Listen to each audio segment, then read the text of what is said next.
Big stones Hindi stories में आपका स्वागत है। आज हम सुनेंगे धूर्त भेड़िया। ब्रह्मारण्य नामक एक वन था। उसमें कपूर तिलक नाम का एक बलशाली हाथी रहता था। देह में और शक्ति में सबसे बड़ा होने से वन में उसका बहुत रौब था। उसे देखकर बाकी सारी पशु प्राणी उससे दूर ही रहते थे। जब भी कपूर तिलक भूखा होता तो अपनी सूंड से पेड़ की टहनी आराम से तोड़ता और पत्ते मजे से खा लेता था। तालाब के पास जाकर पानी पीता और पानी में बैठा रहता। एक तरह से वह उस वन का राजा ही था। कहे बिना सब उस पर रौब था। वैसे ना वह किसी को परेशान करता था, ना किसी के काम में दखल देता था। फिर भी कुछ जानवर उससे जलते रहते थे। जंगल के भेड़ियों को यह बात अच्छी नहीं लगती थी।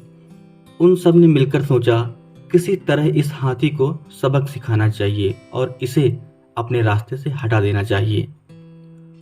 उसका इतना बड़ा शरीर है, उसे मारकर उसका मांस भी हम काफी दिनों तक खा सकते हैं, लेकिन इतने बड़े हाथी को मारना कोई बच्चे का खेल नहीं है। किसमें है यह हिम्मत जो इस हाथी को मार सके।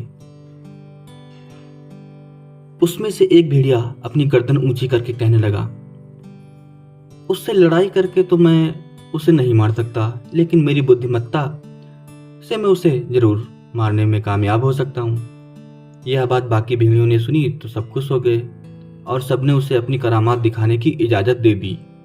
चतुर भेड़िया हाथी कपूर तिलक के पास गया, उससे प्रणाम किया।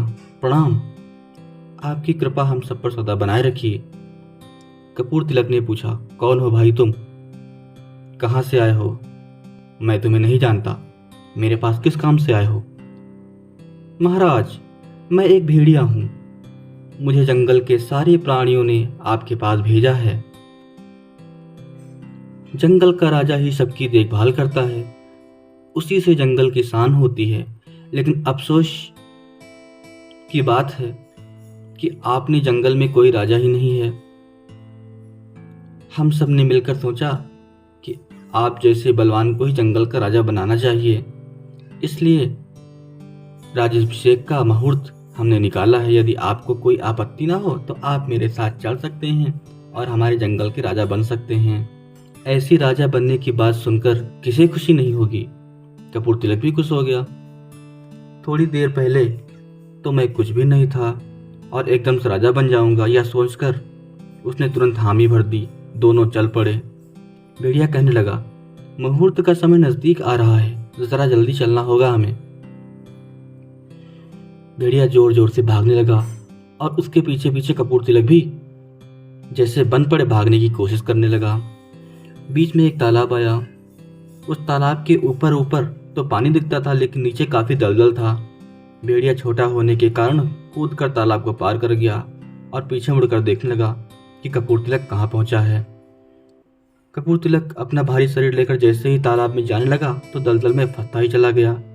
निकल ना पाने के कारण वह भेड़िए को आवाज लगाने लगा, अरे दोस्त, मुझे जरा मदद करोगे? मैं इस दलदल में निकल नहीं पा रहा हूँ। लेकिन भेड़िए का जवाब तो अलग ही आया, अरे मूर्ख हाथी, मुझ जैसे भेड़िए पर तुम यकीन तो कर लिया, लेकिन अब भुगतो और अपनी मौत की घड़ियां गिनते रहो। मैं तो चला। यह कहकर भेड़िया खुशी से अपने साथियों को यह खुशखबरी देने के लिए दौड़ पड़ा।